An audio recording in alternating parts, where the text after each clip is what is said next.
Era o último dia de maio de 2009. No Brasil, o outono avançava silencioso.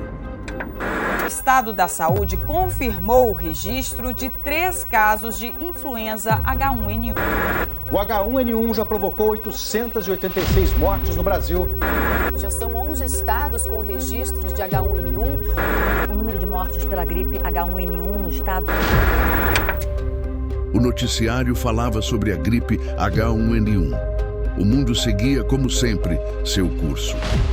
No Aeroporto Internacional do Galeão, no Rio de Janeiro, o embarque para um voo noturno se iniciava. Nada de anormal, tudo dentro da rotina. Mas entre as malas despachadas e os últimos abraços na sala de embarque, ninguém imaginava que aquela viagem não teria volta. O destino era Paris. A companhia, a tradicional Air France, e a aeronave, um Airbus A330-203, uma das mais modernas e seguras da frota comercial da época. 228 pessoas embarcaram, entre elas famílias inteiras, executivos, tripulantes experientes e até um grupo de engenheiros. Eram 228 histórias, separadas por passagens, mas unidas por um mesmo destino. Mas o que estava prestes a acontecer naquela noite mudaria para sempre a forma como o mundo vê a aviação. Prepare-se, vamos decolar em mais uma história.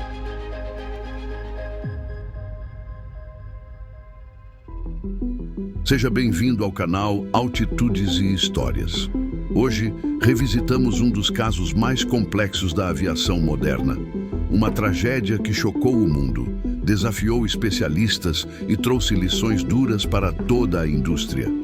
Este é o caso do voo Air France 447, que partiu do Rio de Janeiro em direção a Paris e desapareceu misteriosamente sobre o Oceano Atlântico, sem enviar nenhum pedido de socorro, nenhuma mensagem de emergência. Durante 2 anos inteiros, o mundo se perguntou: o que poderia ter acontecido com um avião moderno, tripulado por profissionais experientes, que simplesmente sumiu do radar? As respostas vieram, mas só após mergulhos em profundidades abissais e uma investigação que expôs verdades duras, humanas e perturbadoras sobre o que realmente aconteceu naquela cabine. Com capacidade para até 250 passageiros, equipada com tecnologia de ponta e 2 motores Rolls-Royce Trent 700, ela representava o que havia de mais avançado na aviação comercial de longo curso. Com pouco mais de 4 anos de uso, essa unidade específica estava em perfeito estado técnico. Havia passado por inspeções de rotina recentes, sem qualquer anotação relevante. A confiabilidade técnica do A330 era reconhecida mundialmente. O voo AF 447 reforçava essa reputação com frequência. No comando do voo estava o comandante Marc Dubois, francês, 58 anos de idade. Veterano, com 11.000 horas de voo, das quais 1.700 no Airbus A330. Conhecido pelo profissionalismo calmo e habilidade em gerenciar situações complexas. Ao seu lado estavam 2 copilotos.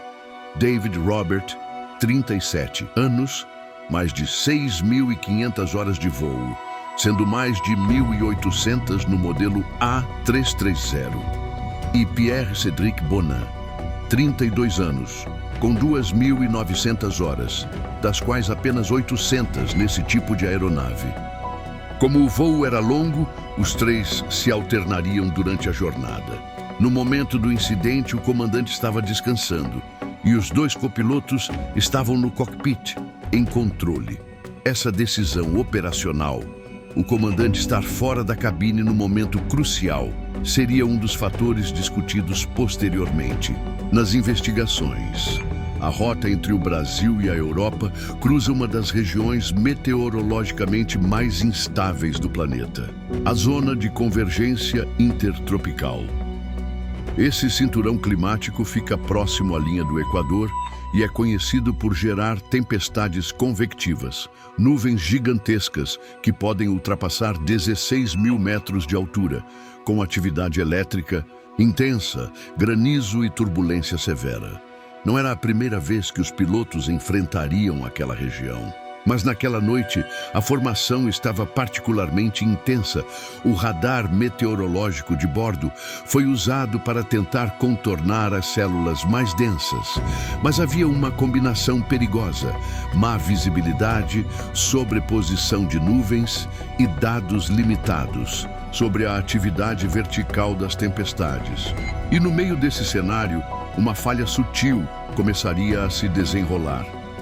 Por volta das 23h10, a aeronave entra na região de instabilidade da zona de convergência intertropical. O céu está escuro, carregado. Relâmpagos iluminam o horizonte. As nuvens são espessas. O radar meteorológico mostra áreas intensas, mas não revela a dimensão vertical da tempestade. Às 23h14, ocorre um evento sutil e devastador. Os tubos pitot da aeronave congelam. Esses tubos são essenciais para medir a velocidade do avião em relação ao ar. Quando congelam, enviam dados incorretos para os computadores de bordo e imediatamente o piloto automático se desconecta. O controle da aeronave volta às mãos dos pilotos. Naquele momento, Bonin e Robert à cabine começam a emitir alertas. Sem dados confiáveis de velocidade, o sistema entra em modo alternado, desabilitando proteções automáticas que normalmente evitariam erros humanos graves. Bonin, com base em leituras erradas e percepção distorcida, puxa o nariz da aeronave para cima, tentando ganhar altitude.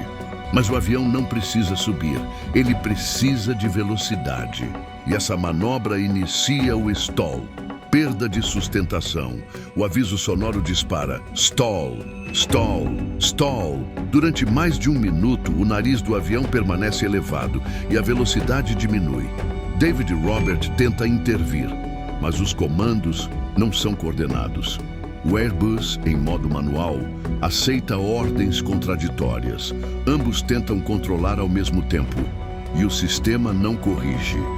Às 23h17, o comandante retorna à cabine. Ele pergunta-se o que está acontecendo. A resposta: a gente não tem mais indicação de nada. Pouco tempo depois, os pilotos percebem que estão em queda livre, mas já é tarde. Às 23h18, o avião impacta o Oceano Atlântico, com o nariz ainda ligeiramente elevado, em atitude de stall. Velocidade vertical, mais de 10.000 pés por minuto. Todos os ocupantes a bordo morrem instantaneamente. Na manhã do dia 1º de junho de 2009, o voo Air France 447 não chegou a Paris. O controle aéreo francês alerta o Brasil. Começa uma corrida contra o tempo.